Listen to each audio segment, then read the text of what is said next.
என்ன லெவின், இன்னைக்கு காலையில 8 மணி பூசைக்கு நீ வரவே இல்ல? வேற என்ன, தூக்கம் தான். Any special? இன்னைக்கு பூசை முடிஞ்சதும் எல்லா கதவுலயும் ஒரு கவரு, ஒரு பைய, ஒரு சின்ன உண்டி எல்லாம் வச்சிருந்தாங்க தெரியுமா? என்ன நான்சி, புதுசா இருக்கு. அதான் மிஷன் சண்டே எல்லாம் முடிஞ்சு போச்சே. புதுசா இருக்கு. சரி, பிஷப் தாத்தாவே கேட்போம். Good evening. Good evening bishop தாத்தா.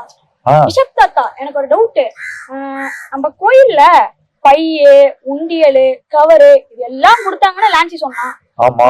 எதுக்கு தாத்தா கொடுத்தாங்க? ஆமா, இப்ப என்ன காலம்? இப்ப தவக்காலம்.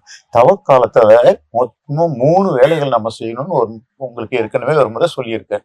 ஜெபம் செய்யணும், தவம் செய்யணும், மற்றவர்களுக்கு உதவி செய்யணும். இது 3 தான் தவக்காலத்தினுடைய முக்கியமான பணிகள். இதுல 3வது உதவி செய்யறதுன்னா ஒவ்வொருத்தரும் அவங்களால தனித்தனியா அங்க ஒருத்தர் இங்க ஒருத்தர் அப்படி செய்யலாம்.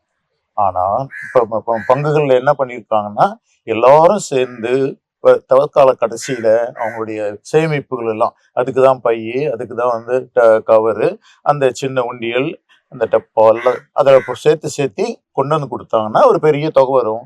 அதை வச்சுக்கிட்டு ஏழைகளுக்கான ஒரு நல்ல திட்டம் செய்யலாம், சின்ன குழந்தைகளுக்கு கொடுக்கலாம், வயதானவங்களுக்கு உதவி செய்யலாம். இந்த மாதிரி ஒரு நல்ல காரியம் செய்யறதுக்காக தான் இந்த உண்டியல்கள் வழியா. அதனால தனித்தனியா செய்யறதுக்கு பதிலா எல்லாரும் சேர்ந்து செய்யற ஒரு முயற்சி. புரிஞ்சதோ? புரிஞ்சது தாத்தா. நீங்களும் செய்வீங்களா? செய்வோம் தாத்தா. அதனால நீங்களும் உங்களுடைய பையெல்லாம் கலெக்ட் பண்ணிட்டு வந்துருங்க, மறக்காம. அடுத்த வாரமும் வைப்பாங்க, எடுத்துட்டு போகாதவங்களுக்கு நீங்களும் எடுத்துட்டு வந்துருங்க. சரி தாத்தா. Very good children.